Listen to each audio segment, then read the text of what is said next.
Hola, ¿qué tal? ¿Cómo estáis? Bienvenidos a las entrevistas que de manera diaria y gratuita organiza mindaliatelevisión.com. Yo soy Laura y soy vuestra presentadora de hoy en Mindalia en directo. Bien, pues hoy está con nosotros nuestro compañero Alfredo Alcázar. Va a realizarle una entrevista a la doctora María Ángeles Noblejas en relación a su libro Palabras para una vida con sentido y otros temas relacionados con la logoterapia. Pero antes de darle la palabra a nuestros invitados de hoy, quiero compartir con vosotros una nueva noticia. Si eres especialista o terapeuta en las materias que trata Mindalia, como por ejemplo terapias naturales o desarrollo personal, ahora puedes abrir una consulta virtual, de manera gratuita registrándote en mindalialive.com. Es una nueva plataforma que hemos creado para ello y así podrás pasar consulta a través de videoconferencia con personas de todo el mundo. Por otro lado, si eres usuario, es decir, si no eres un especialista ni eres terapeuta, podrás consultar a un montón de terapeutas que hay también por todo el mundo. Así que a quien le interese que se meta por favor en mindalialive.com y ahí encontrará toda la información necesaria. A los primeros 1000 registrados, entre ellos sortearemos 1000 euros para próximas consultas. También recordaros que en mindaliatelevisión.com podéis ver de manera gratuita miles de conferencias, de entrevistas, de reportajes sobre temas muy diversos, como por ejemplo la espiritualidad, la salud integrativa, la alimentación consciente o el misterio. Día a día estamos publicando vídeos sobre estas temáticas. Y recordaros, por último, antes de darle la palabra a nuestros invitados de hoy, que ya podéis participar en el chat siguiendo el formato que os voy a explicar a continuación. En primer lugar, debéis poner la palabra pregunta en mayúscula. A continuación, el país desde donde nos estáis viendo y a continuación ya podéis formular la pregunta en cuestión que finalmente le vamos a trasladar a nuestra invitada de hoy. Ella es doctora María Ángeles Noblejas y le va a hacer una entrevista a nuestro compañero Alfredo Alcázar. Vamos a darle paso. Muchísimas gracias, Laura. El pasado 3 de noviembre tuvo lugar la presentación en Murcia, en España, de la Asociación de Voluntariado Víctor Frank en la región de Murcia. En el mismo acto se impartieron conferencias a cargo del profesor Alexander Baitani, director del Instituto Víctor Frank en Viena, entidad que acredita a escala internacional los programas de logoterapia y promueve la difusión del legado del doctor Víctor Frank. Y también la doctora María Ángeles Noblejas, que tenemos hoy el placer de estar con nosotros y a quien vamos a entrevistar enseguida, impartió allí una conferencia como miembro fundador y presidenta de la Asociación Española de Logoterapia. Para que lo conozcáis, a quien no lo conozcáis todavía por sus libros y por su dimensión humana e histórica, Víctor Frank, el nombre de esta nueva asociación, fue un psiquiatra austriaco superviviente de 4 campos de concentración y autor del conocido libro El hombre en busca de sentido. Frank fue creador de la tercera escuela vienesa de psicoterapia y fundó la logoterapia. Bienvenida, María Ángeles. Nuestra pregunta, evidentemente, es para empezar, ¿qué es la logoterapia? Hola, buenas tardes. Bueno, pues evidentemente es un tema amplio. Casi ante la pregunta de qué es la logoterapia, pues podría hacer algo parecido a lo que me contestó Víctor Frankl también en alguna entrevista que le hicieron. Y entonces Víctor Frankl dice, bueno, yo le digo que es logoterapia, pero antes dígame usted qué es el psicoanálisis. Entonces, el entrevistador le dice, bueno, pues en el psicoanálisis pues es una terapia en la que el paciente está tumbado, hablando de sus cosas y el terapeuta escucha cosas que no son agradables de escuchar. Ante eso, Víctor Frankl dice, bueno, pues desde esa definición yo puedo decirle que en la logoterapia el paciente permanece sentado, erguido, mirando al terapeuta y ha de escuchar a veces cosas ese paciente que no le gustaría oír, ¿no? Entonces, bueno, pues también de alguna manera en otra entrevista que tenemos publicados en la revista Nous, que es la revista que realiza también la Asociación Española de Logoterapia, en el número 1, que fue en el 97, pues un poco conmemorando pues la muerte de Víctor Frankl, incorporamos una entrevista que le hizo Matthew Scully a Víctor Frankl por su 90 cumpleaños, ¿no?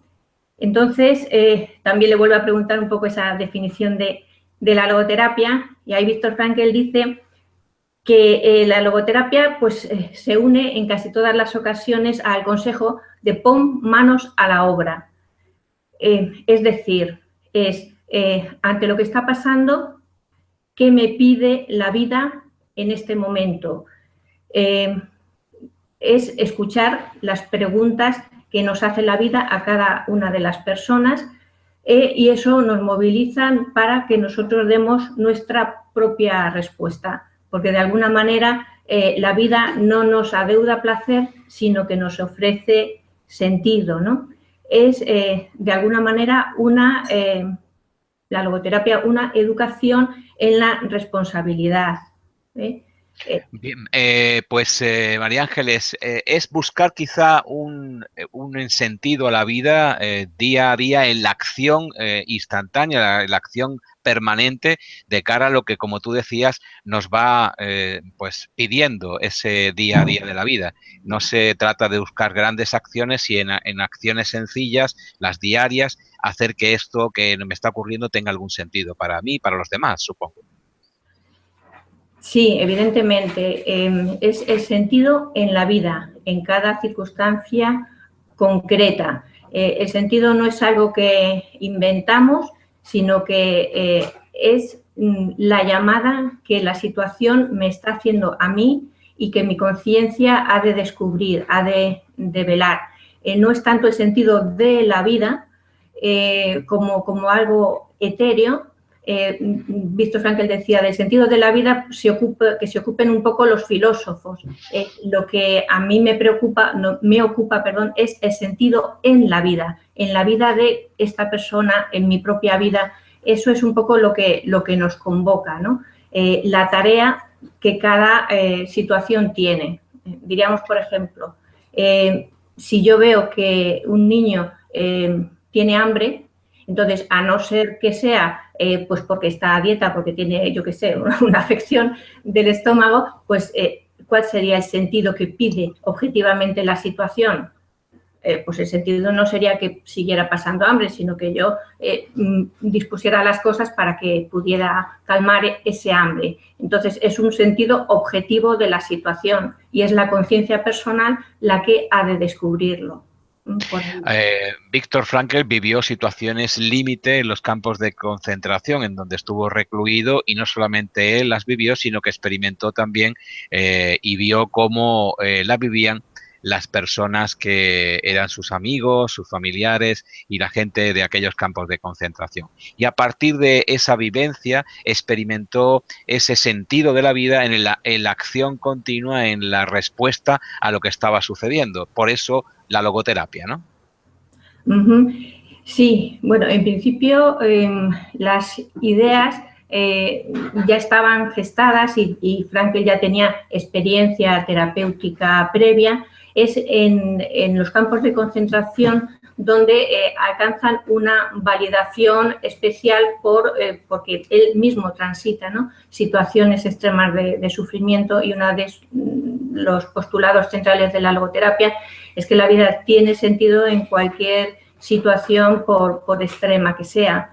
Entonces, Viktor Frankl, bueno, pues estuvo ya a cargo pues durante 4 años en un pabellón donde se ingresaban mujeres que habían habían tenido tentativas de suicidio. Había estado también 10 años en relación con prevención de suicidio, creó centros de asesoramiento juvenil. Es decir, que sí, realmente podríamos decir que es la responsabilidad lo que está movilizando realmente la vida de Viktor Frankl y en esa respuesta al sentido que demandaba la situación de él, ¿no? Hablabas hace un momentito de que estuvo en contacto con gente que estaba, pues eso, al borde del suicidio, había intentado suicidarse. Evidentemente, hay personas que nos están viendo, que nos están escuchando, que conocen también estos casos, que no han pasado evidentemente por un campo de concentración, pero que sí han vivido la situación límite de un posible suicidio tanto en su vida como en personas que pueden conocer. ¿Cómo tiene sentido la vida? ¿Qué sentido tiene la vida cuando uno está al límite y al borde del suicidio? Uh-huh.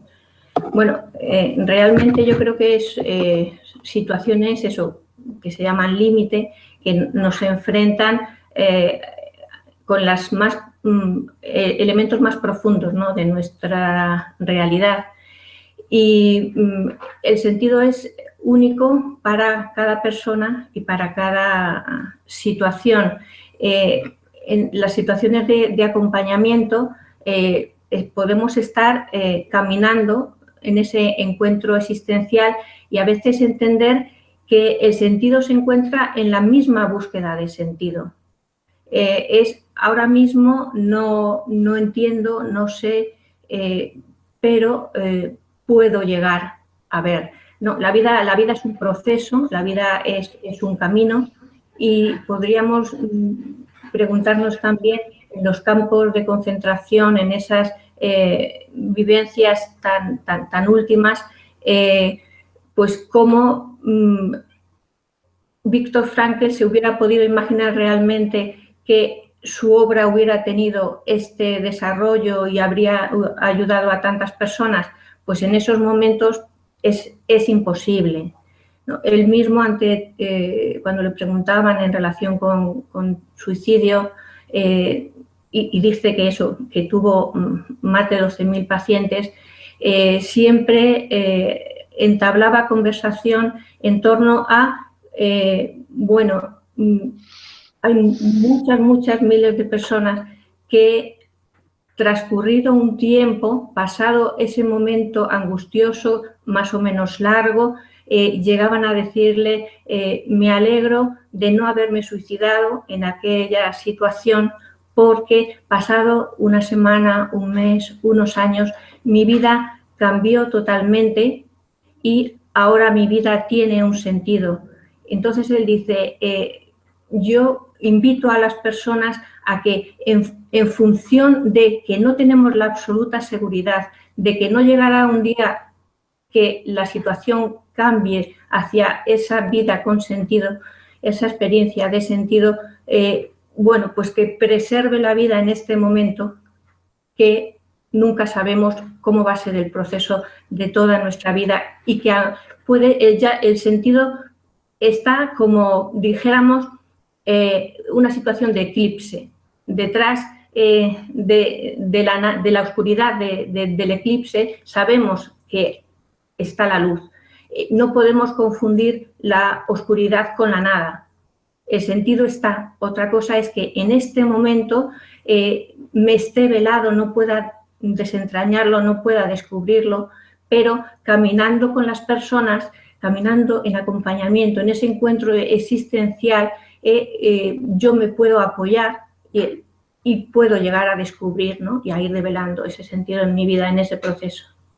Cuando uno está pues lleno de problemas, cuando no encuentra ninguna razón por la que continuar, no hay un sentido real de ese paso que hay que dar a continuación, no hay un porqué. ¿Dónde se puede refugiar una persona para poder encontrar un sentido a todo esto que está sucediendo y saber que vale la pena y que no es la mota insignificante que cree en el mundo como cuando nos encontramos en procesos de depresión? Pues realmente creo que has tenido una expresión que es muy útil, ¿no?, para conformar esta respuesta. Y has expresado la pregunta del por qué, ¿no? ¿Por qué tengo yo en esta situación? ¿Por qué me encuentro así? De alguna manera, la logoterapia intenta que la persona vaya cambiando hacia preguntarse como el para qué, pasar del por qué al para qué. Entonces, es, bueno, descubrir qué me pregunta a mí la vida en este momento. ¿Para qué me está pasando a mí esto? ¿Qué persona puede estar esperando algo de mí en esto que está pasando? Es un poco esa trascendencia, ¿no? De alguna manera pues se me viene a la mente una experiencia que narra Elizabeth Lucas, que es pues una discípula de Viktor Frankl, ¿no? Que le comentaba un terapeuta cómo pues una madre había perdido a su hija, ¿no? en un accidente. Va a recogerla, todavía no había fallecido, y la ve morir en sus brazos, ¿no? Con la cara ensangrentada y demás. No podía dormir, entra en una depresión profunda, y es cuando va un poco buscando terapias de una a otra, y solamente puede salir de esa situación cuando pues en una entrevista entiende que su hija no había sufrido por todas las endorfinas y que además había muerto en el lugar más seguro en el que puede morir, estar una niña, ¿no? Que es en los brazos de su madre, y que de alguna manera desde su amor aceptaba pues todo el sufrimiento que tenía por esas imágenes que le venían, porque así su hija había podido tener ese final de una manera mejor, ¿no? Había pasado del por qué me ha pasado a mí esto, por qué tuve que ver yo la cara de mi hija, a un para qué, ¿no? Así es un sentido a pesar del sufrimiento, y aunque siguiera atravesando ese sufrimiento.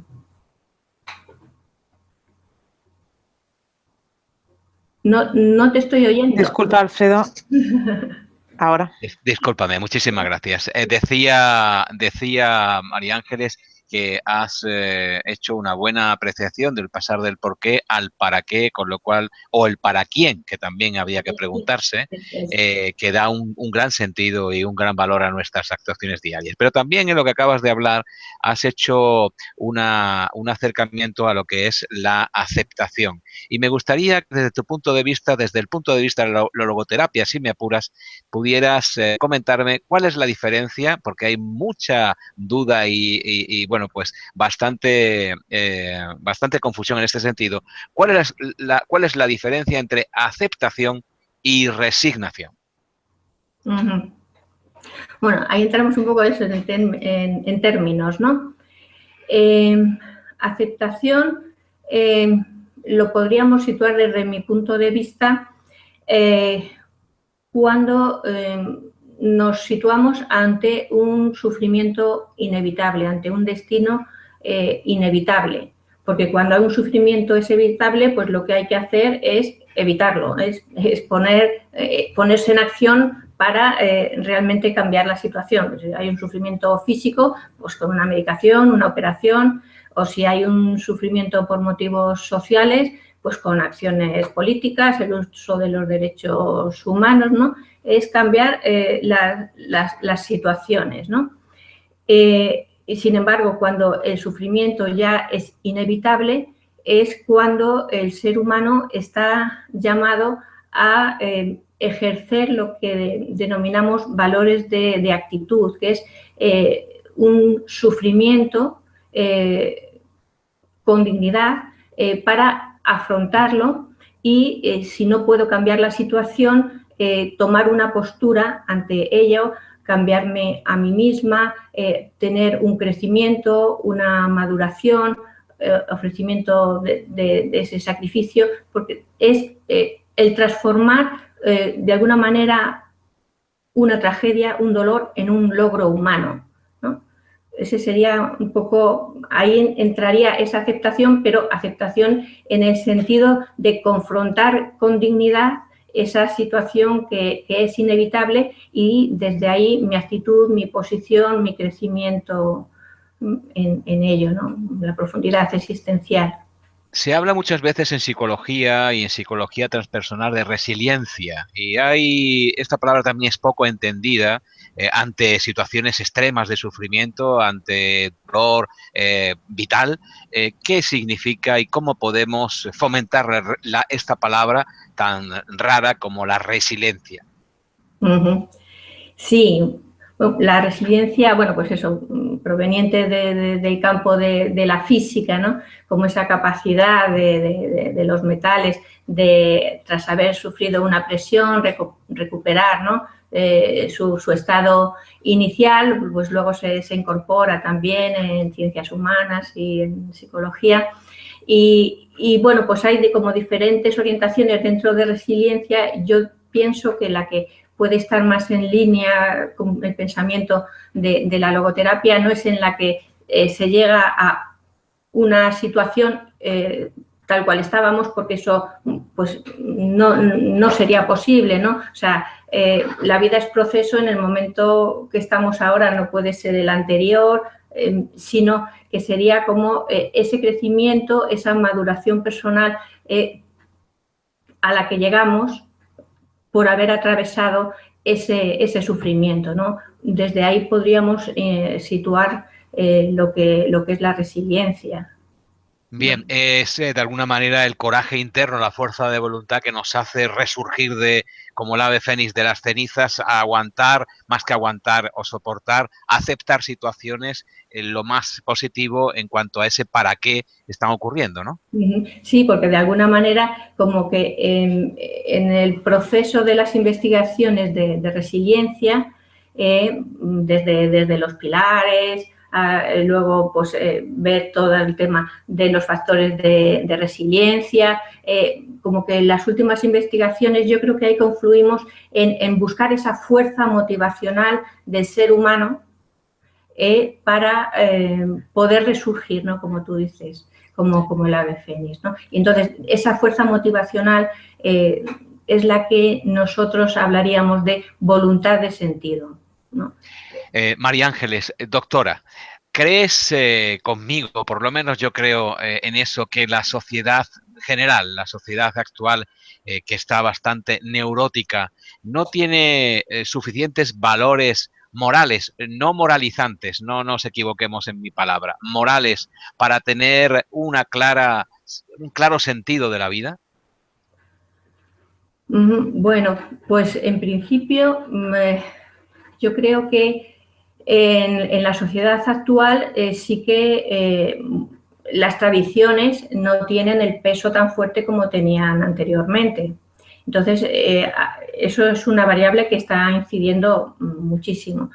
Además, el ser humano, pues claro, no es como en los animales, los instintos no dictan cuál tiene que ser su conducta. Entonces, sin la adhesión y el empuje de los instintos como elemento conductual y sin una tradición que sitúe y reorganice, pues la conciencia personal necesita encontrar sus propios valores, sus propios sentidos, ¿no? De alguna manera es como que es ese gran reto de estar llamados a descubrir los 101.000 mandamientos, por poner un número, que la vida nos está reclamando, es decir, el sentido único, particular de cada situación para cada persona. Pero al mismo tiempo, pues es la propia riqueza, ¿no? Contamos con la libertad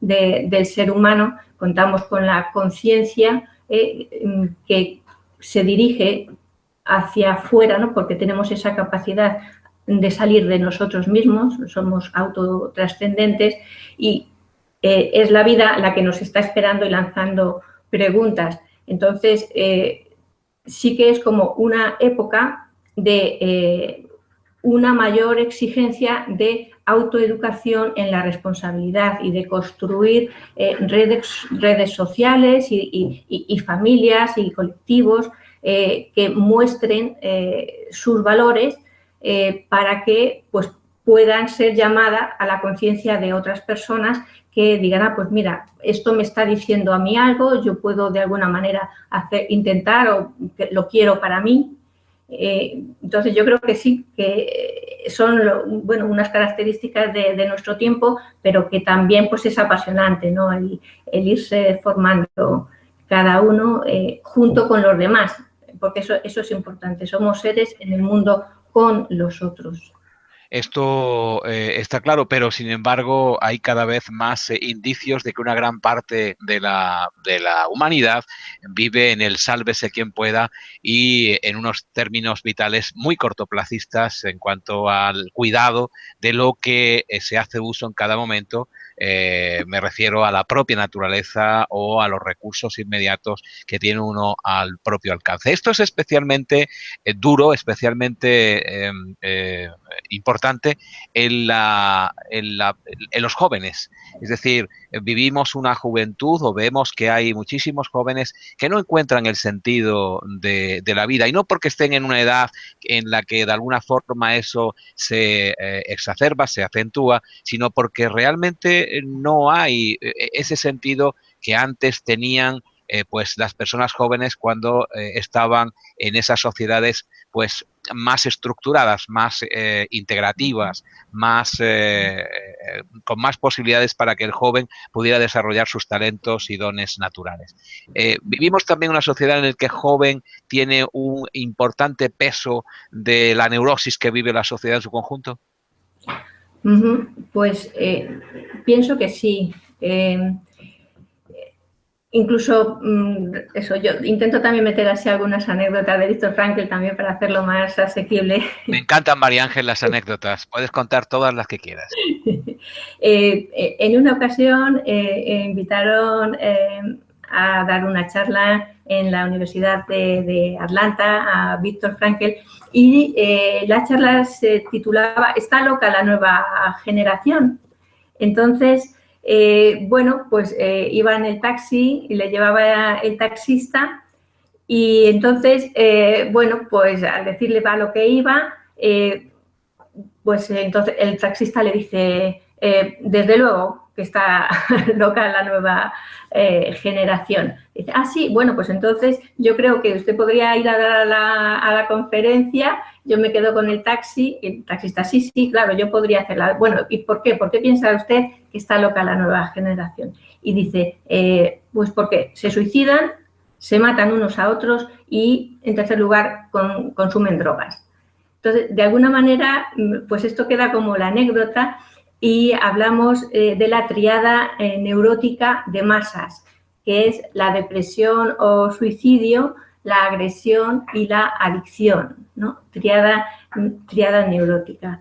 Y sí que es cierto que el sinsentido, pues también, decía Viktor Frankl, se amplía, ¿no? Se amplía en nuestra sociedad. Y ante eso también tendríamos un poco que hacernos la reflexión.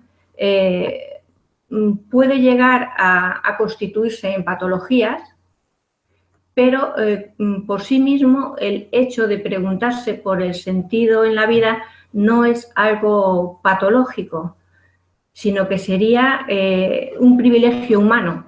O sea, ningún animal puede cuestionarse el sentido de su vida. Sin embargo, el ser humano sí es una necesidad.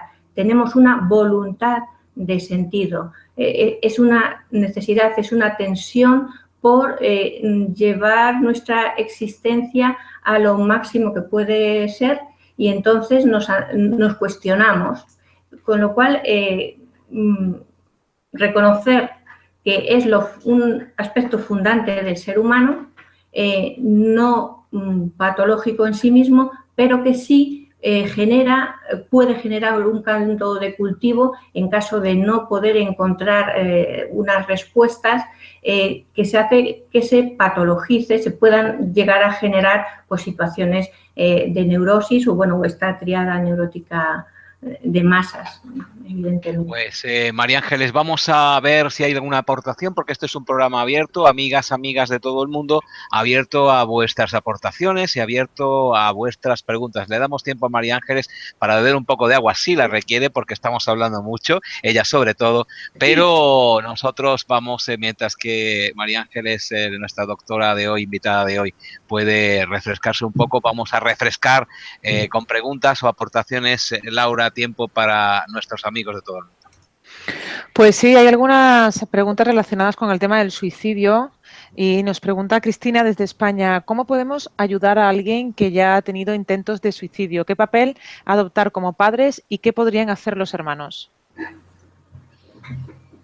Bueno, realmente son situaciones que no se puede generalizar, ¿no? Hay que estar en concreto, ¿no? con esas personas. Sí que hay asociaciones, ¿no? de familiares, de personas que al final han tenido una situación de suicidio.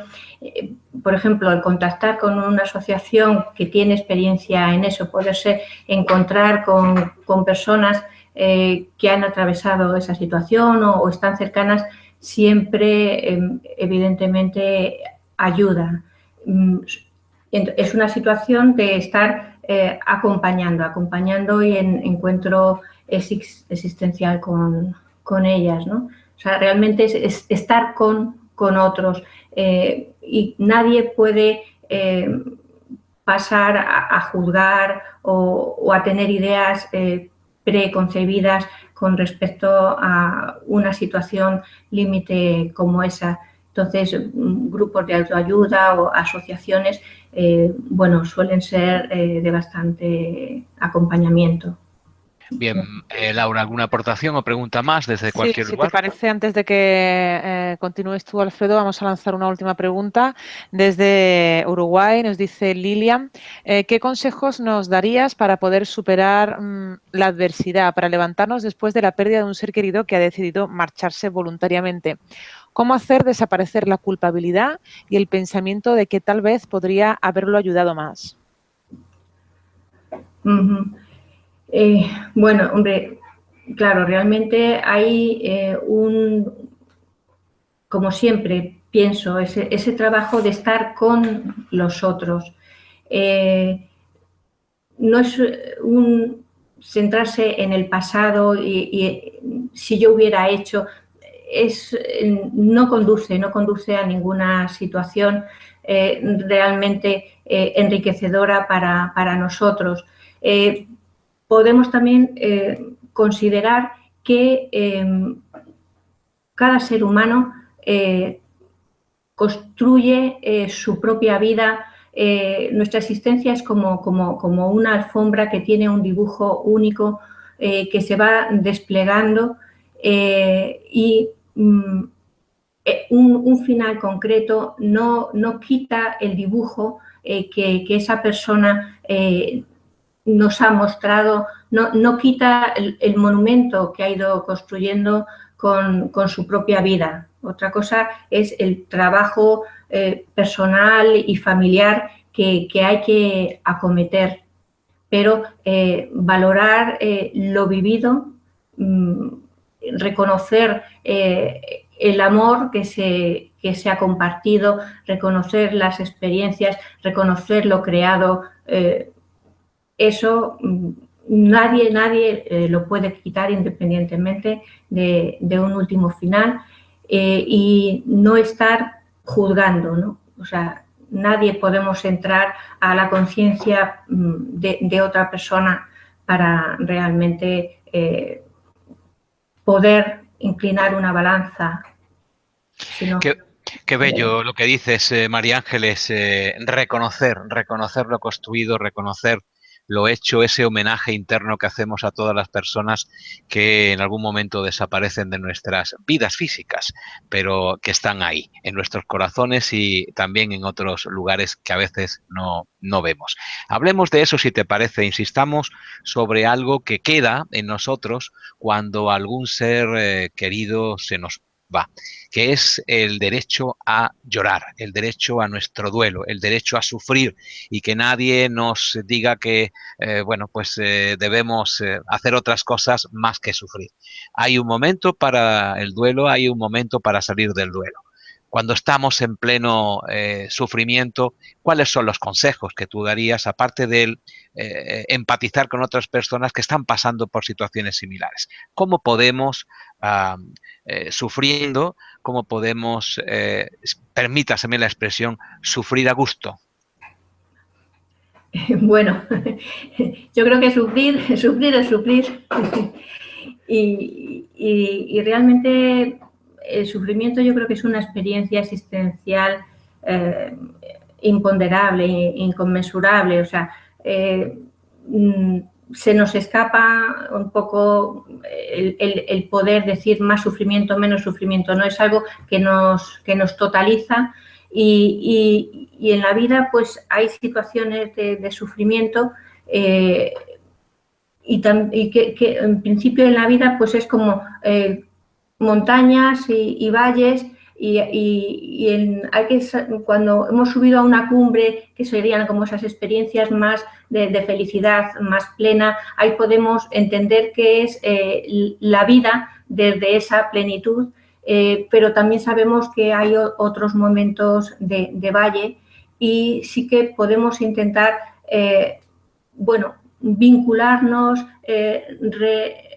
reengancharnos, revincularnos, resignificar esos momentos para saber que también están en nuestra vida y forman parte de nosotros y que podrá haber otros futuros de más o menos altura de cumbre, pero que también estarán ahí. O sea, a veces el sentido en la vida es a través del sufrimiento y es ese afrontamiento de esa posición personal, de atravesarlo con dignidad y hacer de el sufrimiento pues ese triunfo humano, ¿no? Ese logro humano. Volvamos, doctora, a Viktor Frankl. A través de sus libros descubrimos cómo los pequeños detalles no son los que mantienen viva nuestra llama vital, los que nos hacen dar el siguiente paso y son que es prácticamente el único horizonte que tenemos en la existencia, al menos en las situaciones tan límites por las que vivió él. A veces uno confunde la gran misión que uno cree que trae a la vida o que uno trae a la vida para poder expresarla al resto de la humanidad con los pequeños toques que nos da la vida de continuo para saber que ahí también está la continuidad y que ahí también está el sentido de las cosas. ¿No es así?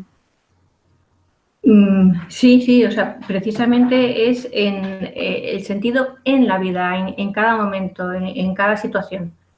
O sea, por ejemplo, si yo antes he bebido un trago de agua, pues era el sentido de poder refrescar para continuar en la tarea en que estamos implicados en este momento. Entonces, es como si la vida del ser humano fuera una película que vamos haciendo fotograma a fotograma y que lo hacemos en relación, en los vínculos con los otros, ser en el mundo con los otros. Y entonces, bueno, pues en cada momento vamos haciendo la escena que se nos pide, ¿no? Que la vida nos pide que vayamos realizando y así nos vamos autoconfigurando a nosotros mismos, configurándonos el mundo. Somos un yo y tú, no somos entes aislados, sino que estamos vinculados con los otros, vamos siendo ese proceso y, bueno, será como al final de la película cuando a lo mejor podamos comprender como el todo de la película, pues a lo mejor un mensaje más global, pero mientras tanto estamos en cada momento de ese fotograma a fotograma que vamos viviendo y que vamos construyendo con los demás, ¿no? Cuando hablas de estar pues respondiendo a lo que la vida nos reclama, puede llegar a confundir a ciertas personas. Yo lo entiendo y corrígeme si no estás de acuerdo. Lo entiendo como poner todo el corazón, tiene que ver mucho con la espiritualidad, poner todo el corazón en lo que estamos haciendo continuamente y no reaccionando ante la vida, porque existe un último instante de un segundo de oro que lo marca nuestro libre albedrío, en el que podemos hacer esto, todo es un mundo, un buffet de posibilidades. Eso es precisamente donde reside el sentido existencial al que aludía Viktor Frankl. Sí, sí, sí. Viktor Frankl, además, como hablas de espiritualidad, pues igual podemos hablar un poco de ello también. Viktor Frankl habla de lo espiritual, ¿no? Como la dimensión fundante del ser humano, no identificado con religiosidad, sino como esa capacidad de libertad, de salir de nosotros mismos, de buscar sentido, ¿no? Esa realidad fundante. Y es en esta salida de nosotros mismos hacia el mundo, hacia los otros, donde está la realización de nuestra existencia. El sentido está ahí en el mundo, esperando a ser realizado. En una determinada situación, yo tengo diferentes posibilidades para realizar. En el momento en que ya tomo una decisión, me decido por algo, eso ya forma parte de la historia. Pasa, por así decirlo, del mundo de la posibilidad, pasa al mundo de lo real y queda en la historia para siempre, ¿no? Entonces, ese sería como lo que yo he descubierto, lo que mi conciencia ha descubierto que era lo que se necesitaba en esa situación a realizar por mí, porque si no lo hago yo, ¿quién lo hará? Si no lo hago ahora, ¿cuándo lo haré? Si lo hago solo para mí mismo, ¿qué tipo de persona soy? Entonces, eso es el sentido en la situación. Lo que yo descubro que está llamándome a mí en mi singularidad y en esta ocasión en concreto. Y si no pongo eso en el mundo, de alguna manera el mundo se empobrece. Yo me empobrezco, los demás se empobrecen. No es algo que yo me invento el sentido, sino que existe y me está apelando. Qué maravilloso lo que dices, cómo me emociona escucharte, porque nos has hecho de pronto protagonistas de la historia a fondo, somos protagonistas de cada fotograma que se produce en la historia, y cuando nos incorporamos con el corazón y con el sentido, realmente hacemos la historia de la humanidad. Es realmente maravilloso, es el milagro de ser humano, ¿no te parece? Sí, sí, sí. Además, podríamos decir que el sentido de la existencia humana traspasa los límites del sí mismo y se inserta en la comunidad, trasciende a la comunidad. Sería como el ejemplo del mosaico. Cada tesela, bueno, pues tiene su aportación. Y si la tesela está fuera, bueno, pues también podemos verla con sus características, tiene su valor, pero realmente como alcanza, ¿no?, su máximo valor en este ejemplo del mosaico es dentro, ¿no?, del conjunto. Entonces, en función de sus características de color, de forma, bueno, pues no puede ser sustituida si no hay ninguna otra tesela, ¿no?, de ese color y de esa forma, ¿no? Pues eso también pasa con el ser humano, ¿no? Somos únicos e irrepetibles y realmente estamos siendo con los otros en el mundo, y así nos hacemos más a nosotros mismos al mismo tiempo que vamos configurando nuestra realidad. Y aquí también podríamos decir, bueno, es que como somos seres sociales, pues eso es así y ya está. Pero de alguna manera vamos un poquito más allá de lo social y nos situamos también en lo existencial. Somos, desde la logoterapia, seres bio, psico, socio, noéticos o espirituales, ¿no? Entonces, bueno, podríamos decir, por lo biológico nacemos y estamos en una comunidad, ¿vale? Esa es una dimensión. Por lo psicológico, pues también aprendemos principios de aprendizaje, pues el sentido de pertenencia luego al grupo también, estamos en lo social, pero si no desde el punto de vista de la logoterapia incluimos también la dimensión de lo existencial, de lo espiritual, dimensión por la cual acogemos todo lo demás, pero al mismo tiempo no solo es que yo haya nacido aquí, en esta familia, en este país, con esta genética, sino que además abrazo la comunidad como una misión, un ejercer yo algo en ella, vivir valores, transmitir valores. Entonces, estamos también incorporando en esta visión esa otra dimensión, ¿no? No estamos solo en lo biopsicosocial. Desde la conciencia, desde la espiritualidad, eso se apela y se llama multidimensionalidad. Somos seres multidimensionales. Exactamente. Esa es la visión de la logoterapia, es esa unidad en la multidimensionalidad, y la unidad la está fundando la dimensión de lo noético o espiritual, ¿no? O sea, ¿puedo hacer así un ejemplito? Sí, claro.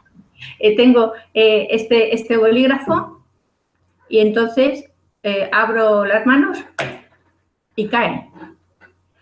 Podemos estar viendo, bueno, a nivel físico, pues estaba el agarrar, la presión que yo estoy haciendo, luego vemos la caída. Entonces, analicemos ese fenómeno. Pues ese fenómeno se produce, ¿por qué podríamos decir que se produce? Pues podríamos decir, pues por la fuerza de la gravedad. Bueno, pues claro, la fuerza de la gravedad hace que el bolígrafo caiga. Bien, es una explicación de orden físico. También podríamos decir, bueno, pues vamos a ver una explicación pues de orden cognitivo. Bueno, pues yo conozco el funcionamiento de la ley de la gravedad, y como es un conocimiento cognitivo mío, pues lo aplico y cae. Pero, en definitiva, este hecho podríamos decir que lo que lo explica con mayor profundidad es mi intencionalidad. La intencionalidad que he tenido de mostrar algo. Entonces, de alguna manera, eso es lo que engloba las otras capacidades, ¿no? Las otras dimensiones. O sea, realizamos físicamente, por unas capacidades psicológicas, cognitivas, lo que es una necesidad de lo espiritual, ¿no? O sea, por eso lo fundante sería esa dimensión no ética, espiritual, existencial, como queramos llamarla. Bien, antes de hacerte mi siguiente pregunta, que va enfocada en cuanto a personas dentro de esto que estamos hablando de espiritualidad y todo lo que acabamos de comentar, hay personas en el mundo, muchas personas que trabajan o que viven en una cierta bipolaridad. La polaridad, a las personas que dicen yo no soy nada importante, no puedo aportar nada, soy insignificante, ¿qué puedo hacer yo por el mundo si estoy aquí en mi metro cuadrado de individualidad? Y las otras, en cuanto a que yo soy el amo, el rey, el más fuerte, el más guapo, y tú permanece en tu sitio porque si no yo te muerdo. Pero bueno, esas dos polaridades, esas dos ambivalencia en el ser humano, vamos a hablar de ellas dentro de un momentito, porque ahora vamos a atender, si te parece, María Ángeles, de nuevo a nuestra audiencia a través de Laura, que está muy pendiente de todas las aportaciones y preguntas que se pueden haber suscitado durante este tiempo. Adelante, Laura, es tiempo para todos los amigos y amigas que están al otro lado. Bien, pues Alfredo, si te parece, antes de pasar a las preguntas del chat, voy a recordarles a todos que Mindalia es una ONG sin ánimo de lucro y tiene un objetivo fundamental: difundir conocimiento. Y para eso tú puedes ayudarnos. Si quieres dar una conferencia y difundir, compartir con todos nosotros tus conocimientos, o quieres que te hagamos una entrevista para compartir también con todos nosotros tu propio testimonio, simplemente métete en mindaliatelevisión.com. Hay una pestañita que pone colabora y pinchas sobre la opción de ofrecer conferencias. Ahí encontrarás toda la información que necesites para contactar con Mindalia. También recordaros que debajo de este vídeo, en la descripción escrita, podéis encontrar todavía más información sobre Mindalia y Mindalia Televisión. ¿Para qué? Pues, por ejemplo, para suscribiros a nuestro canal de YouTube y recibir recordatorios. También para visualizar vídeos que ya han sido publicados. Encontraréis información sobre cómo haceros voluntarios o voluntarias de Mindalia, o cómo hacer una donación económica a la ONG Mindalia, si es eso lo que deseáis. Y ahora sí que vamos a pasar ya aquí a la gente del chat, ¿no? Que sigue moviéndose por aquí. Y lo que preguntan varias personas es qué palabras podrías aconsejarle para salir de ese estado de tristeza y a veces de ese estado de depresión que les aleja un poco de sus objetivos en la vida. Bueno, volvemos un poquito a la dificultad, ¿no? En la distancia y sin conocer. De alguna manera cada uno tenemos nuestras palabras para una vida con sentido. La logoterapia lo que hace es coger la experiencia del hombre de la calle, la comprensión que tiene de sí mismo, las traduce pues a un lenguaje, algo más científico, y luego, bueno, pues vuelve a retraducir ese saber al hombre de la calle. Entonces, cada uno tiene que ir diciendo sus propias palabras, pero sí que de alguna manera es el tomar conciencia de lo que cada uno somos. Nosotros somos seres libres, somos más que nuestros condicionamientos, somos más que aquello que nos está oprimiendo. Por ejemplo, si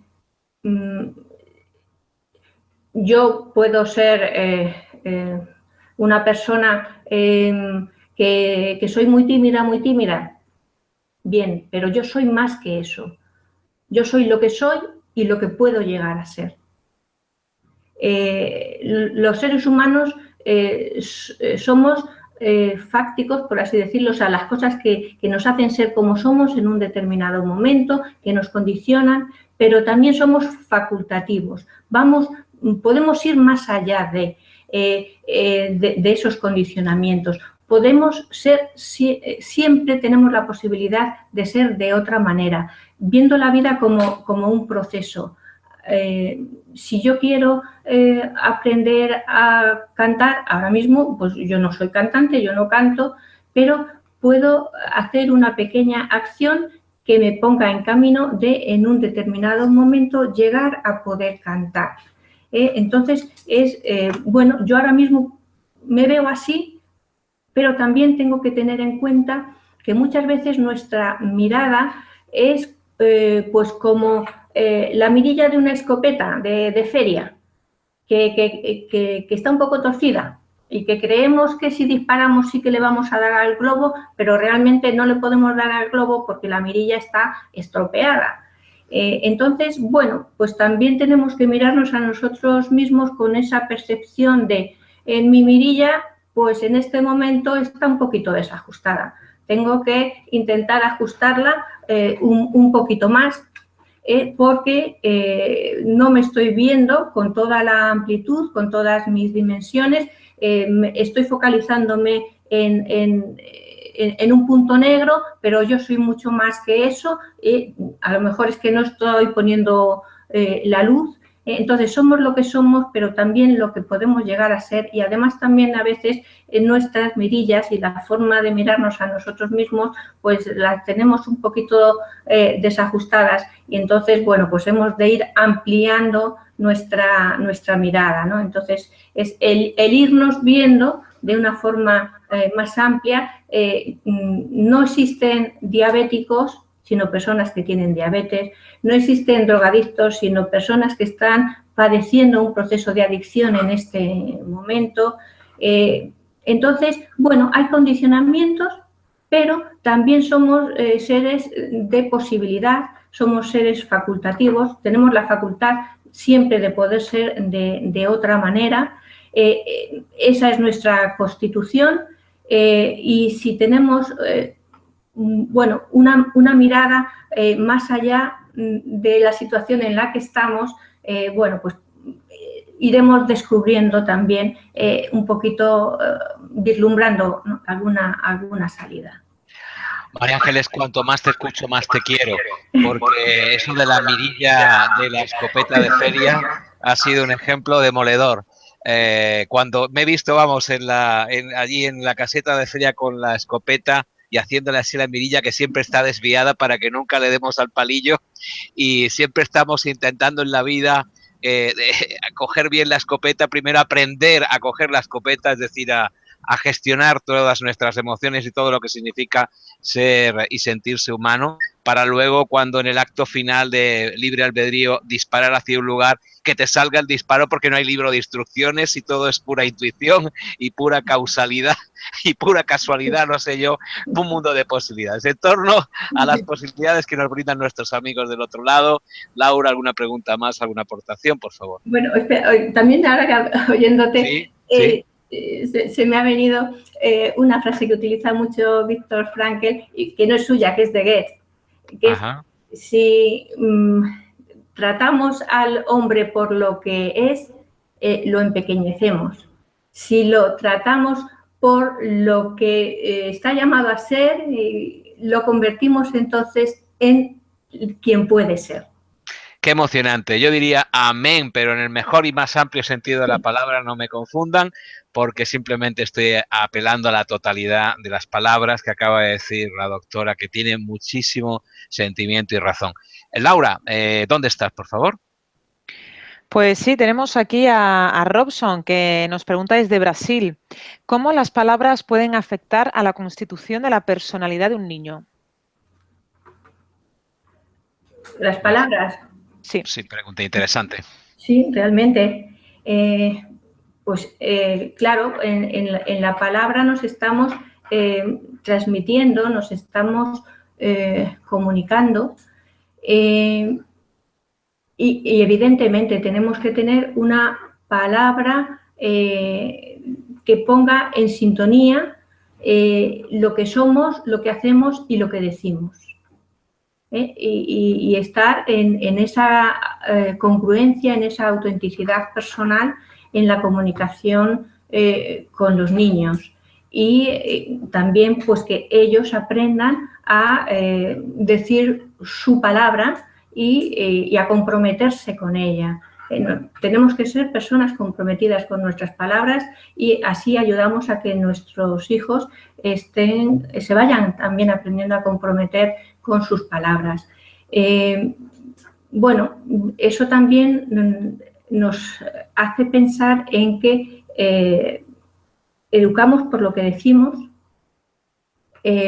pero también un pasito más allá está en educamos por lo que hacemos, pero un paso más allá todavía de profundidad está educamos por lo que somos.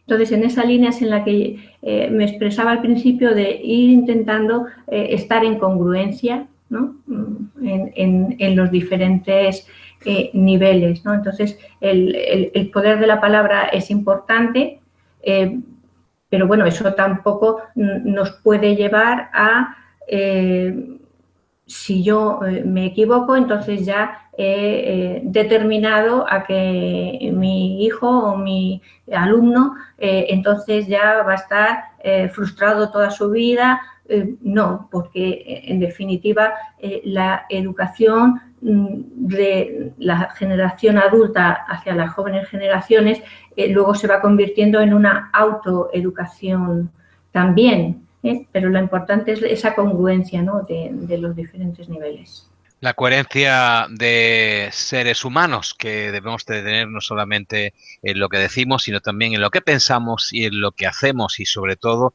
en lo que realmente intentamos transmitir, que es humanizar. Cuando la vida pasa a través nuestra, María Ángeles, lo que hacemos en cada instante es humanizar esa vida, darle nuestra impronta, regalarles nuestro proceso vital allá donde se encuentre, en la equivocación, en la duda o en el acierto, para finalmente que ese alguien que está delante de nosotros, que puede ser quizá un desconocido, sea una persona con nuestra aportación, esa pequeña partícula de aportación quizá también como humanidad en forma de regalo, ¿te parece? Sí, un poco en la línea que decíamos, ¿no?, de que somos seres con nosotros en el mundo, no podemos ser de otra manera. Los vínculos nos van configurando. Yo soy lo que soy en este momento también por todas las personas que me han estado acompañando a lo largo de mi vida, y yo he estado en interacción con ellos, igual que ellos, pues algo también de mí pues han podido llevar. Esos son los vínculos que hay que agradecer. Hablábamos antes, Laura, ¿tienes alguna aportación más para continuar con esta pregunta que dejé en el aire antes de entrar contigo? Bueno, nos hacen un comentario, nos dice Isabel desde Perú. Siempre he pensado que la expresión de las palabras se las lleva el viento, no es cierta. Las palabras calan y pueden condicionar mucho la conformación de nuestra seguridad y confianza. ¿Qué opinas? Bueno, va un poco en la línea de la anterior, sí. La línea parecida a la anterior. Yo sí que creo que realmente nos tenemos que comprometer con la expresión de nuestras palabras, ¿no? Que nuestro sí sea un sí, que nuestro no sea un no, pero también sobre todo con la capacidad de diálogo. No estar pues como endiosando, ¿no?, ni ninguna palabra ni ningún pensamiento, ¿no?, sino estar en el encuentro con los otros a la hora de pronunciar nuestras palabras, ¿no?, y en apertura unos a otros, ¿no? Porque, vamos a ver, si yo digo, pues, Alberto, aquí 2 por 2. Espérate que estamos con la calculadora. Bueno, no solamente está la pregunta o la palabra, sino quién la hace, porque también de donde venga la palabra, si viene de mi padre, viene de mi maestro o viene de mi esposa, la palabra ya es mayor. Ahora, si viene de un subalterno, ya es otra palabra. Esto también tiene que ver con la humanidad y la diferencia entre unos y otros, ¿no? Claro, sí, yo creo que nos hemos conectado de alguna manera en la línea, ¿no?, de pensamiento, porque a eso iba yo. O sea, si yo digo 2 por 2, parece que te estoy haciendo una pregunta, pero en realidad no te estoy haciendo ninguna pregunta. Es como si te estuviera haciendo un examen, a ver si tú lo sabes o no lo sabes. Realmente la pregunta parte de un no saber. Yo pregunto porque con tu respuesta me voy a enriquecer. Entonces, es ese encuentro, ¿no? Es ese encuentro. Entonces, la palabra tendría que ser como esa herramienta que tenemos los seres humanos, una de ellas, no la única, pero una de las herramientas que tenemos para el encuentro entre nosotros, ¿no? De ahí también su importancia. En ese sentido hablo de la importancia. Lo grave de esto es que la palabra a veces se utiliza como herramienta o como puente y muchísimas veces se utiliza, y sobre todo en medios de comunicación, como arma y como separación. Bien, vamos a abundar en lo positivo, si te parece, y vamos a ir a esta dualidad de personas que también existen entre nuestra audiencia o incluso dentro de nosotros mismos coexisten al mismo tiempo. Personas que dicen en cierta situación yo no soy capaz, soy débil, no puedo, estoy limitado o limitada. Y sin embargo, existe la posibilidad de que haya otras personas que dicen, eso es pan comido, yo esto lo hago y tú eres el ignorante y yo soy el sábelotodo. ¿Cómo podemos, de alguna manera, convivir con esta también neurosis que nos hace a veces estar tan confundidos y tratar al otro como si fuera distinto, no ya distinto, sino peor que nosotros? Bueno, yo creo que ahí podríamos estar viendo pues una visión parcial de lo que es el ser humano, porque no existe ninguna persona que no sea capaz de nada, ni ninguna persona que lo pueda todo. O sea, eso realmente no existe. Todos podemos algo y todos no podemos alguna cosa. Yo creo que esa es la realidad del ser humano. Nos enfrenta a la cuestión, por un lado, sobre todo eso de yo lo puedo todo, tan humana como la de aceptación de los propios límites, pero que también nos cuesta bastante aceptar los propios límites, pero los límites son necesarios para los seres humanos. Los límites también son configuradores. Si yo lo tengo todo por delante, todo un campo por el que moverme, pues me termino perdiendo, no sé dónde instalarme. Entonces, yo también necesito un límite en el que yo me puedo mover, me puedo situar. Y al mismo tiempo los límites también, de alguna manera, pues están como para ser trascendidos, para ser traspasados. Cuando yo estoy tan enjaulado en mis propios límites que no me siento capaz de, entonces ahí el límite es también la invitación a trascender, porque yo sí que puedo algo más, ¿no? Me vinculaba esta pregunta al tema existencial de los límites del ser humano. Estamos en nuestro último trayecto, nuestro último tramo de programa, en el que vamos a dinamizar aún más respuestas, preguntas y diálogos para que podamos aprovechar el tiempo al máximo. Vamos a darle ese tiempo de nuevo a la audiencia. Laura, si es que hay alguna aportación por parte de ella. Tú eres su portavoz. Bueno, justo ahora hablando de los límites, sí que nos volvían a hacer la pregunta en relación a los niños, ¿no? ¿Cómo ponerle los límites a los niños desde una educación y desde una disciplina positiva? Tú eres además especialista, María Ángeles, en ese tipo de orientación, porque trabajas como psicopedagoga en la Comunidad de Madrid con un equipo específico en niños con autismo, ¿no es así? Sí, yo trabajo en el equipo específico de autismo de la Comunidad de Madrid. Bueno, enfocando un poco al tema del autismo que me traes, yo creo que la logoterapia lo que nos hace ver es que toda persona está más allá de sus condicionamientos, ¿no?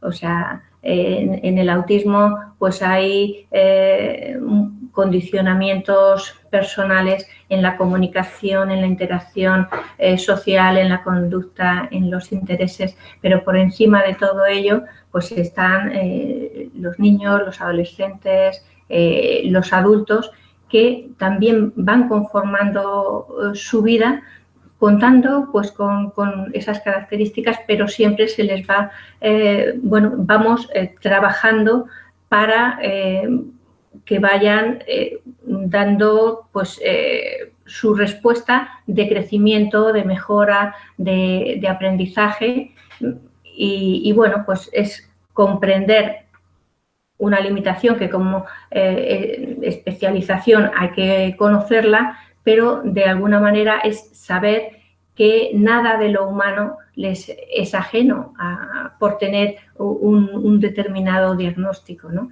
Lo fundante es esa dimensión, ¿no? de su ser personal, ¿no? Laura. Y entonces, perdón, la pregunta era... Y por eso es que vaya insistiendo en la pregunta porque nos hemos desviado hacia el autismo, pero tenía que haber también alguna relación con lo que preguntaba Laura. Laura, por Sí, favor. bueno, comentaban que cómo ponerle límites a los niños desde la disciplina positiva.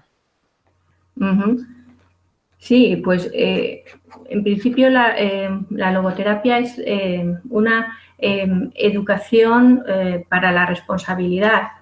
Entonces, cada niño en su contexto familiar, escolar, tiene unas responsabilidades en función pues, de su edad y de lo que puede contribuir al entorno. Y en una clase de infantil pues pueden tener pequeñas responsabilidades de vete a regar la planta, reparte los cuadernos y entonces es ir dando las responsabilidades en función de su también capacidad de libertad. Libertad y responsabilidad son dos caras de una misma moneda y entonces es el ir desarrollando libertad y responsabilidad de una forma pareja, ¿no? Sí que es muy importante, ¿no? Límites a los niños de que no se puede todo. Libertad no es libertad absoluta ni para los niños ni para nosotros, sino es libertad para la responsabilidad, cada uno también según su edad. Si me permite, María Ángeles, yo abundaría en eso que acabas de decir en cuanto a que vivimos en la sociedad actual un síndrome de padres y madres que se asustan enormemente porque tengan que decirle en un momento determinado no, hasta aquí hemos llegado a sus hijos, porque vivimos en una sociedad de la instantaneidad del deseo, de todo lo que se pide se cumple al instante, prácticamente a golpe de clic muchas veces, y el niño es una máquina de generar deseos y evidentemente reaccionando al exterior, pues todo lo que quiere, todo lo que ve es lo que quiere. Pero hay muchos padres que viven ese síndrome, el miedo a decirles no, hasta aquí, este es el límite, este es tu puesto y este es el mío. Sí, yo creo que en la vida no todo es placer, no todo es conseguir lo que quiero, no, sino que, bueno, pues también lo que hay que hacer es que el muchacho, el niño, descubra el sentido de las situaciones y hacer algo que no tiene sentido, pues no lo puede hacer. Entonces, somos los adultos los que tenemos que dar razón de por qué eso no tiene sentido, de por qué eso no le está pidiendo la vida, sino, bueno, ampliar, ¿no? Es como entrar en un... Según la edad también, es que la generalización es sin... Claro, evidentemente, estamos hablando de determinadas edades. El diálogo socrático, cuando se puede realizar, es ir haciendo surgir la verdad de dentro de cada uno, pero también orientándolo en relación con lo que tiene sentido en la situación.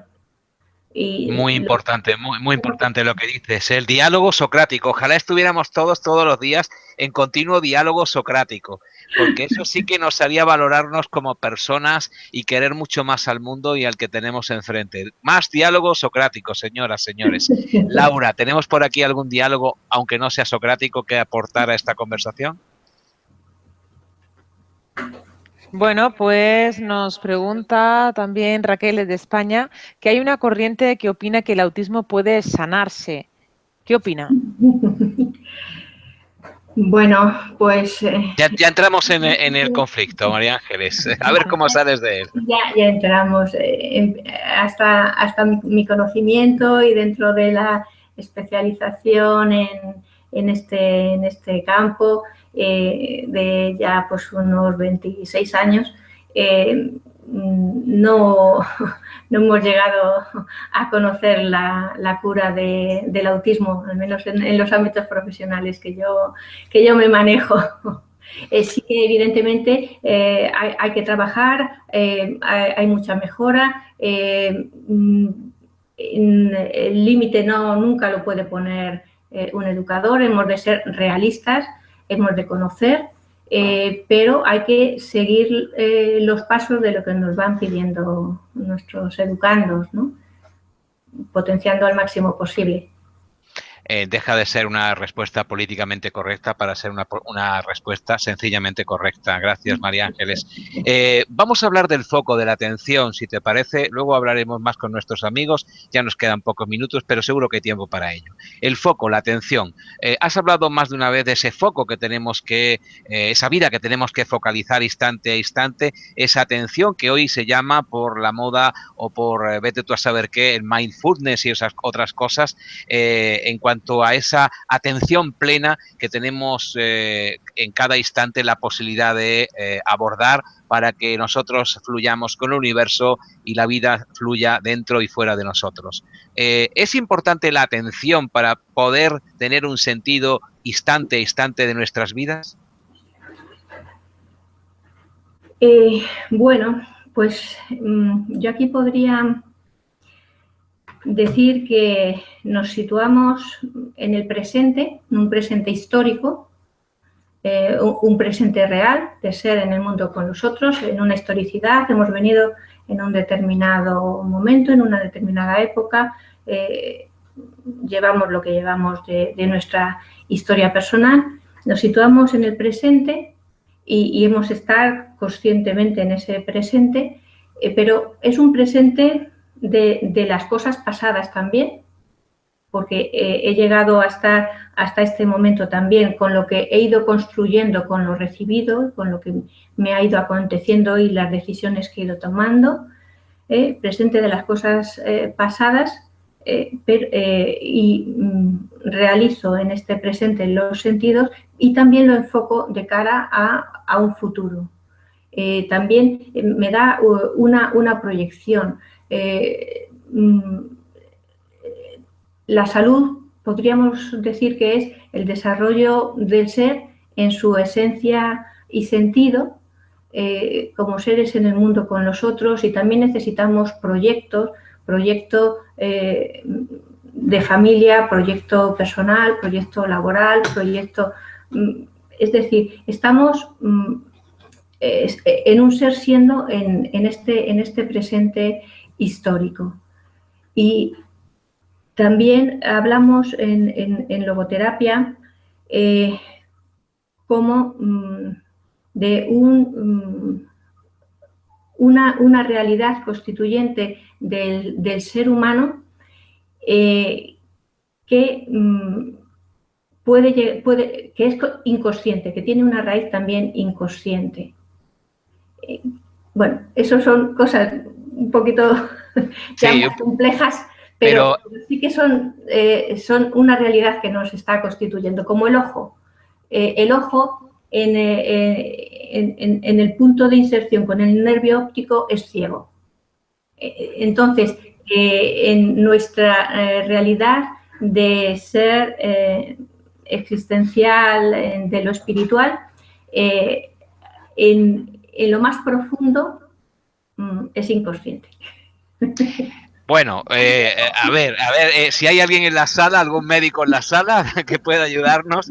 En todo caso, es curioso, María Ángeles, es curioso, doctora, cómo un ser multidimensional intenta explicar el aquí y ahora. Realmente, porque tenía una conversación hace muy poco con otra persona por esto que decía que era la moda en el mundo espiritual, esto de aludir siempre al aquí y ahora, y estaba cansado o estaba cansada, porque era una mujer, de que le repitieran una y otra vez esta cantinela, porque decía, es que yo estoy contenta con mi pasado y también tengo expectativas hacia el futuro. ¿Por qué me dices que viva el aquí y ahora si yo reconozco mi pasado y me proyecto en el futuro? Entonces es difícil de comprender esa máxima del aquí y ahora cuando pertenecemos a un pasado. Somos, de hecho, la conclusión de un pasado y somos la construcción de un futuro instante a instante también, ¿no? Sí, hombre, yo puedo, o sea, puedo entender desde el punto de vista de la logoterapia ese aquí y ahora, situándolo en ese presente, pero que es un presente histórico, pero también con la diferencia entre el cronos y el kairos, ¿no? El cronos es lo temporal que que va transcurriendo y el Kairos, pues ese momento de profundidad, ¿no? En el que tenemos pues una experiencia concreta, ¿no? Bueno, pues a lo mejor también por ahí podríamos establecer ese diálogo, ¿no? con estas otras personas que hablan del aquí y ahora. Claro, volvemos a Frankl, volvemos en los últimos instantes del programa, María Ángeles, a concluir en cuanto a lo que de alguna manera fue su aportación desde tu punto de vista, su aportación, aparte de la logoterapia y toda su bibliografía, su aportación existencial. ¿Qué significó el hito que se produjo en su interior y que luego proyectó en el mundo de cara a la figura humana de Viktor Frankl? Sí, Viktor Frankl, bueno, como comentábamos antes, ya lleva esbozado, ¿no? Pues una base muy importante de su obra cuando llega al campo de concentración. Llevaba escondido, ¿no? Entre el forro, el bajo del abrigo, el manuscrito. O sea que eso ya estaba ahí. Y luego pues es despojado del todo. Entonces Viktor Frankl dice que en los campos de concentración está el hombre desnudo, el hombre que ya no tiene título, no tiene profesión, ¿no? Y se encuentra en la radical soledad de su existencia, ¿no? Y que es ahí el amor, por ejemplo. Bueno, primero, bueno, el reconstruir la obra es un sentido que él tiene, pero otros sentidos profundos es ese amor a sus padres, en especial a su madre, también el amor a su mujer le da fuerza, ¿no? Y en los momentos de estar en la zanja congelada trabajando, el pensar en su mujer le proporciona, ¿no? Pues un confort y le da fuerzas. Y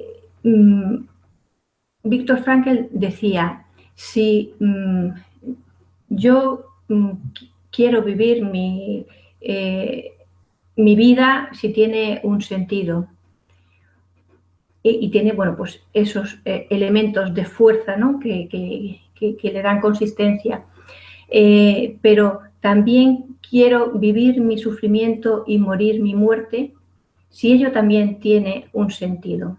Y dice que hizo un pacto con el cielo de ese amor que tenía a su madre y decía, si yo tengo que sufrir, que eso sirva para que mi madre sufra menos o que tenga una muerte más dulce. Es decir, esa radicalidad, ¿no? de existencia nos la transmite Viktor Frankl en el campo de concentración. Y luego, en la salida del campo de concentración, tenemos una persona pues, que incluso tiene ideas de suicidio. Son pues, los amigos y le ofrecen pues, un trabajo, este manuscrito que se te quedó por aquí, tómalo. Es decir, pues eso, una red social que pudo tener y que también le ayudó, pero esa existencia quebrada, pues él también la tuvo y sin embargo también supo encontrar unas salidas a esa situación y luego quienes pudieron conocerlo lo que transmiten es el sentido del humor, pues cómo hacía bromas y entonces el legado también a nivel humano, aparte de su obra, es cómo habiendo vivido ese horror, luego sale con perdón y habla de que no existe una culpa colectiva del pueblo alemán, lo que también le conllevó, ¿no? Pues determinadas críticas. Es, bueno, pues realmente es un ser humano que pertenece pues, a toda la humanidad, que nos transmite ese, a pesar de todo, se puede decir sí a la vida, y él dijo sí a la vida. Se puede convertir una tragedia en un logro humano, en un triunfo, y se puede estar situándose desde una dimensión, entiendo que de perdón, o de no estar, pues, en contra, ¿no?, de quienes le habían producido ese dolor, ¿no? Yo creo que a nivel humano también es una grandísima aportación. Integridad y humanidad son las cualidades, entre otras muchas, de la figura de Viktor Frankl, recomendables al 100% toda su bibliografía, porque se aprende a mejorar esa mejoría que todos esperamos en nuestra humanidad. Y últimas palabras para los que siempre son nuestros protagonistas, que es las personas que están al otro lado. Tiempo para ti también, Laura, para ir cerrando. Bien, pues todavía nos hacen algunas preguntas relacionadas justamente con el mindfulness. Nos dicen que cómo estar en el aquí y ahora cuando no tenemos resuelto ni nuestro presente ni nuestro futuro. Bueno, esto más bien, María Ángeles, es una queja. No sé si es una pregunta, es una queja en toda regla. El presente y el futuro. Sí, bueno, realmente no hemos podido abordar pues lo que se llama también la triada, no, si no la recuerdas. No, las neurosis colectivas, perdón. Neurosis colectiva. Que uno de los rasgos que habla es el presentismo, ¿no? Es vivir el momento presente, y entonces no hay proyecto hacia el futuro. Otro podría ser el fatalismo. En el futuro solamente hay elementos negros, no hay futuro, ¿no?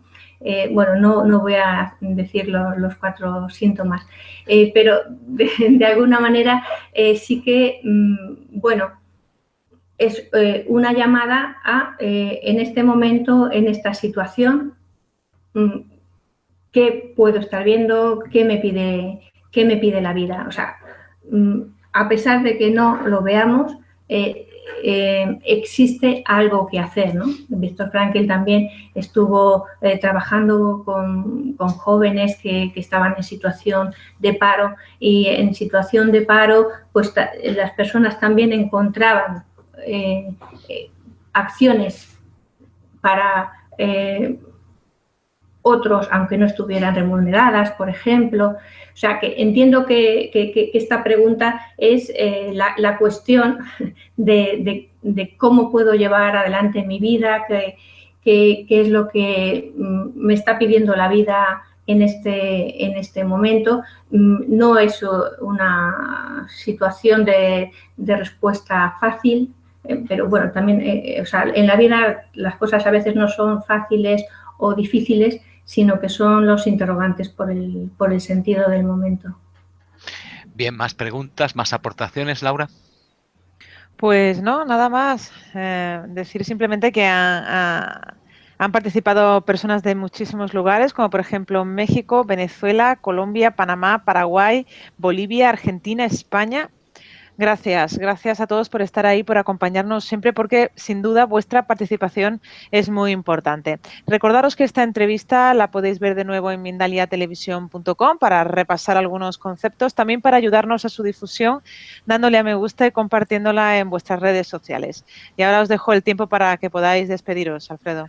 Pues hemos estado aprendiendo muchísimo y disfrutando de la presencia de la doctora María Ángeles Noblejas de la Flor, que es miembro fundador y presidenta de la Asociación Española de Logoterapia. Actualmente trabaja, como decíamos antes, como orientadora psicopedagoga de la Comunidad de Madrid, con un equipo específico en autismo, y en su tiempo libre está dedicada a tareas de contribución social a través de la logoterapia. Tuvimos la suerte de encontrarnos en el camino, a través de la asociación Víctor Frank Región de Murcia, recientemente presentada en sociedad, donde la doctora dio una conferencia y pues se presenta ante la sociedad como una organización altruista de voluntariado activo y solidario para prestar asistencia gratuita mediante un servicio de orientación y grupos de ayuda mutua a través de logoterapeutas experimentados. La logoterapia, como ya hemos dicho y la doctora ha ido recorriendo, es más que una terapia, es una educación de la responsabilidad que ayuda a la mujer y al hombre de hoy a responder de forma valiosa y significativa a cualquier circunstancia que le plantea la vida, lo que indudablemente es fuente de salud individual, familiar y social. Doctora María Ángeles, muchísimas gracias. Ha sido un placer, candidata a nueva conferencia, nueva entrevista, porque nos has encantado y hemos aprendido mucho contigo. Muchísimas gracias. Muchas gracias a vosotros. Pues Laura, ya toca despedida. Gracias a todos vosotros por estar ahí al otro lado, siempre acompañando y apoyando Mindalia Televisión. Será la próxima conferencia donde haya más información, más aprendizaje, más mejoría y más avance humano. Gracias a todos. Nos volvemos a encontrar en el camino. Alfredo Alcázar, encantado de estar de nuevo ante vosotros. Pues muchísimas gracias, Alfredo. Muchísimas gracias también a ti, doctora. Y antes de terminar, recordaros que en mindaliatelevisión.com, debajo de este u otros vídeos, en la descripción escrita podéis encontrar más información sobre Mindalia y Mindalia Televisión, para informarte, por ejemplo, de próximas conferencias en directo y recibir recordatorios. También encontraréis información sobre cómo haceros voluntarios o voluntarias de Mindalia o cómo hacer una donación económica a la ONG Mindalia si es así como lo deseáis. Y nada, de nuevo a todos muchísimas gracias y nos vemos en la próxima conferencia de Mindalia en directo. Gracias.